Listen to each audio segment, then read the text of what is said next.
ಹೊಳೆನರಸೀಪುರ ಪಟ್ಟಣದ ಬಯಲು ರಂಗಮಂದಿರ ಆವರಣದಲ್ಲಿ ರಾಷ್ಟ್ರೀಯ ಹಬ್ಬಗಳ ಆಚರಣೆ ಸಮಿತಿ ವತಿಯಿಂದ ಸ್ವಾತಂತ್ರ್ಯ ದಿನ ಆಚರಣೆ ಕಾರ್ಯಕ್ರಮವನ್ನು ಆಯೋಜನೆ ಮಾಡಲಾಗಿತ್ತು.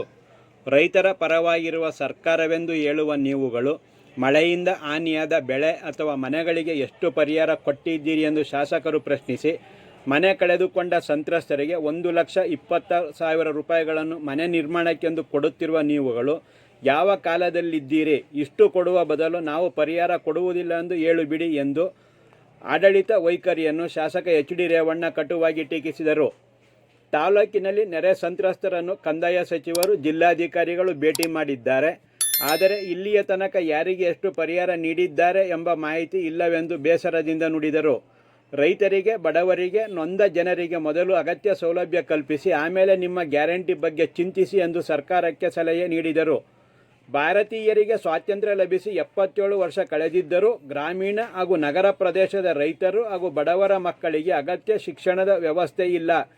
ಸರ್ಕಾರಿ ಶಾಲೆಗಳು ಮೂಲಭೂತ ಸೌಲಭ್ಯಗಳಿಲ್ಲದೆ ಗ್ರಾಮೀಣ ಪ್ರದೇಶದ ಮಕ್ಕಳು ಶಿಕ್ಷಣದಿಂದ ವಂಚಿತರಾಗುವ ಜೊತೆಗೆ ಶಾಲೆಗಳು ಮುಚ್ಚುವ ಹಂತಕ್ಕೆ ಬಂದಿದೆ.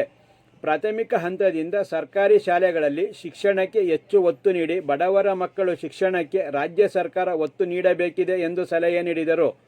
ಸೌಲಭ್ಯಗಳ ಕೊರತೆ ಇದ್ದರೂ ಸಹ ಪ್ರಾಂಶುಪಾಲರು, ಮುಖ್ಯ ಶಿಕ್ಷಕರು, ಶಿಕ್ಷಕರ ಬದ್ಧತೆಯ ಕರ್ತವ್ಯ ನಿಷ್ಠೆಯಿಂದ ಫಲಿತಾಂಶದಲ್ಲಿ ಪ್ರಗತಿ ಸಾಧಿಸಲು ಸಾಧ್ಯವಾಗಿದೆ ಎಂದು ಶಿಕ್ಷಕರ ಸಾಧನೆಯನ್ನು ಶ್ಲಾಘಿಸಿದರು. ಬಿಜೆಪಿ ಹಾಗೂ ಜೆಡಿಎಸ್ ಆಡಳಿತದ ಅವಧಿಯಲ್ಲಿ ಕೈಗೊಂಡ ಹಲವಾರು ಜನಪರ ಯೋಜನೆಗಳು ಮತ್ತು ಸಂತ್ರಸ್ತರಿಗೆ ನೀಡಿದ ನೆರವಿನ ಬಗ್ಗೆ ವಿವರಿಸಿದರು. ತಹಸೀಲ್ದಾರ್ ಕೆ.ಕೆ. ಕೃಷ್ಣಮೂರ್ತಿ ಧ್ವಜಾರೋಹಣ ನೆರವೇರಿಸಿ ಮಾತನಾಡಿದರು ಹಾಗೂ ಸರ್ಕಾರಿ ಗೃಹ ವಿಜ್ಞಾನ ಕಾಲೇಜಿನ ಪ್ರಾಧ್ಯಾಪಕರಾದ ಡಾಕ್ಟರ್ ಕೃಷ್ಣಮೂರ್ತಿ ಪ್ರಧಾನ ಭಾಷಣ ಮಾಡಿದರು. ವಿವಿಧ ಕ್ಷೇತ್ರಗಳಲ್ಲಿ ಸಾಧನೆಗೈದ ಗಣ್ಯರನ್ನು ಸನ್ಮಾನಿಸಿ ಗೌರವಿಸಲಾಯಿತು. ಪಟ್ಟಣದ ಸೋಷಿಯಲ್ ಕ್ಲಬ್ ಅಧ್ಯಕ್ಷ ಕೆ.ಎಂ. ಹೊನ್ನಪ್ಪ ಅವರ ನೇತೃತ್ವದಲ್ಲಿ ಸ್ವಾತಂತ್ರ್ಯೋತ್ಸವದಲ್ಲಿ ಭಾಗವಹಿಸಿದ ವಿದ್ಯಾರ್ಥಿಗಳು, ಶಿಕ್ಷಕರು, ಅಧಿಕಾರಿಗಳು ಮತ್ತು ಸಾರ್ವಜನಿಕರಿಗೆ ಉಪಹಾರದ ವ್ಯವಸ್ಥೆ ಮಾಡಿದ್ದರು. ಶ್ರೀ ಗುರುಗಣೇಶ್ ಕಿಡ್ಸ್ ಸಂಸ್ಥೆ ವತಿಯಿಂದ ಬಯಲು ರಂಗಮಂದಿರದಲ್ಲಿ ಉಪಸ್ಥಿತರಿದ್ದ ವಿದ್ಯಾರ್ಥಿಗಳು, ಅಧಿಕಾರಿಗಳು ಹಾಗೂ ಸಾರ್ವಜನಿಕರಿಗೆ ಸಿಹಿ ವಿತರಿಸಲಾಯಿತು. ಪೊಲೀಸ್ ಇಲಾಖೆ, ಗೃಹ ರಕ್ಷಕ ದಳ, ಎನ್ಸಿಸಿ, ಸ್ಕೌಟ್ಸ್ ಆ್ಯಂಡ್ ಗೈಡ್ಸ್, ಶಾಲಾ ವಿದ್ಯಾರ್ಥಿಗಳ ಪಥಸಂಚಲನ ಹಾಗೂ ಸ್ಲಂ ಬೋರ್ಡ್ ಅಂಗನವಾಡಿ ವಿದ್ಯಾರ್ಥಿಗಳು ಧರಿಸಿದ ವಿಶೇಷ ವೇಷಭೂಷಣ ಆಕರ್ಷಕವಾಗಿತ್ತು ಮತ್ತು ಕಾರ್ಯಕ್ರಮದ ನಿರೂಪಣೆ ತಪ್ಪುಗಳಿಂದ ಕೂಡಿತ್ತು. ಪುರಸಭಾ ಮಾಜಿ ಅಧ್ಯಕ್ಷರಾದ ಸುಧಾ ನಳಿನಿ ಹಾಗೂ ಜ್ಯೋತಿ, ಸದಸ್ಯ ಎ. ಜಗನ್ನಾಥ್, ವೃತ್ತ ನಿರೀಕ್ಷಕ ಬಿ.ಆರ್. ಪ್ರದೀಪ್, ಬಿಇಒ ಸೋಮಲಿಂಗೇಗೌಡ, ಕೃಷಿ ಇಲಾಖೆ ಉಪನಿರ್ದೇಶಕಿ ಸಪ್ನಾ, ಪುರಸಭೆ ಪ್ರಭಾರ ಮುಖ್ಯಾಧಿಕಾರಿ ನಾಗೇಂದ್ರ, ಬಾಲಕಿಯರ ಸರ್ಕಾರಿ ಪದವಿ ಪೂರ್ವ ಕಾಲೇಜಿನ ಪ್ರಾಂಶುಪಾಲ ದೇವರಾಜ್, ಯೋಗ ಶಿಕ್ಷಕಿ ಪ್ರೇಮ ಮಂಜುನಾಥ್ ಹಾಗೂ ಇತರರು ಕಾರ್ಯಕ್ರಮದಲ್ಲಿ ಉಪಸ್ಥಿತರಿದ್ದರು. 1,20,000 ರೂಪಾಯಿ 1,20,000 ರೂಪಾಯಿ ಯಾವ ಮನೆ ಕಟ್ಟೋದು ಅದ್ಯಾರು ಹೇಳ್ಕೊಟ್ಟಿರೋ ಗೊತ್ತಿಲ್ಲ. 1,20,000 ರೂಪಾಯಿ ಮನೆ ಕಟ್ಟೋಕ್ಕಾಗ್ತಿದೆ. ಅದು ಕೊಡೋದು ಸುಮ್ಮನೆ ಕೊಡೋಕ್ಕಾಗಲ್ಲ ಅಂತ ಹೇಳ್ಬಿಡಿ. ನಾವು ಯಾವುದೋ ಗ್ಯಾರಂಟಿ ಕೊಡ್ತಾ ಇದ್ದೀವಿ, ಆ ಮನೆ ಬಿದ್ದೋದು ಕೊಡಲ್ಲ, ನೀವು ರೋಡನ್ನು ಮಾಡಲು ಮನೆಗಳಿಗೆ ಸೆಟ್ ಹಾಕಬೇಕು ಅಂತ ಹೇಳ್ತೀನಿ ಸರ್ಕಾರದಿಂದಲೇ ಹೇಳಿ. ಏಕೆಂದರೆ ಮುಖ್ಯಮಂತ್ರಿಗಳು ಮತ್ತು ಕಂದಾಯ ಮಂತ್ರಿಗಳಿಗೆ ಬಂದು ಜಿಲ್ಲಾಧಿಕಾರಿಗಳು, ಜಿಲ್ಲಾ ಮಿನಿಸ್ಟ್ರಿ ಎಲ್ಲ ಬಂದು 1,20,000 ರೂಪಾಯಿ ಮನೆ ಅದ್ಯಾವತ್ತು ರೆಕಾರ್ಡ್ ಕೊಡ್ತೇವೆ ಇತ್ತು. ಅದು ಏಕೆಂದರೆ ಅವ್ರ ಅಪ್ಪ ಹಾಕಿರೋದ್ರಿಂದ ಮನೆ ಕಟ್ಟಿದ್ದೇವೆ, ರೆಕಾರ್ಡ್ ಇಟ್ಕೋಬೋದಿರೋ ಗೊತ್ತಿಲ್ಲ ನನಗೆ. ಮತ್ತು ಅದಲ್ಲದೆ ಇವತ್ತು ಬೆಳೆ ಪರಿಹಾರ ಎಷ್ಟು ಬೆಳೆ ಪರಿಹಾರ ಕೊಟ್ಟವ್ರೆ? ಎಷ್ಟು ಬೆಳೆ ಪರಿಹಾರ ಕೊಟ್ಟವ್ರು ಹೇಳಿ? ಸ್ಪಾಟಲ್ಲೇ ಯಾವ ಬೆಳೆ ಹೋಗಿದೆ, ಭತ್ತ ಇರ್ಬೋದು, ರಾಗಿ ಇರ್ಬೋದು, ಅಲ್ಲೇ ಸ್ಪಾಟಲ್ಲೇ ವಿಷಯ ಕೊಡ್ತಿದ್ದೀವಿ. ಮತ್ತು ಅದಲ್ಲದೆ ಯಾವ ತೋಟಗಾರಿಕೆ ಬೆಳೆ, ಹೂ ಇರ್ಬೋದು, ಹಣ್ಣು, ಇವೆಲ್ಲವೂ ಸ್ಪಾಟಲ್ಲಿ ಕೊಡುವಂಥ ಕಾರ್ಯಕ್ರಮ ನಾವು ಮಾಡಿದ್ದೀವಿ.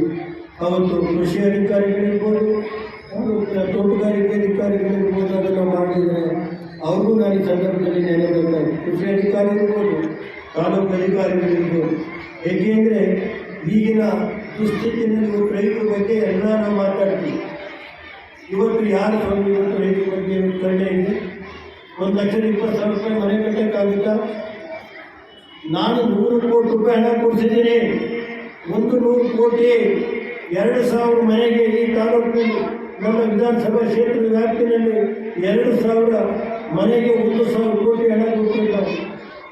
ಮತ್ತು ಅವರಿಗೆ ಸುಮಾರು 2,000 ಕುಟುಂಬಕ್ಕೆ 100 ಕೋಟಿ ಹಣ ಮತ್ತು 10,000 ರೂಪಾಯಿನಂತೆ ಸುಮಾರು ಎಷ್ಟಾಗುತ್ತೆ? 10,000 ಇಂಟು 2,000 2 ಕೋಟಿ ಆಗುತ್ತೆ.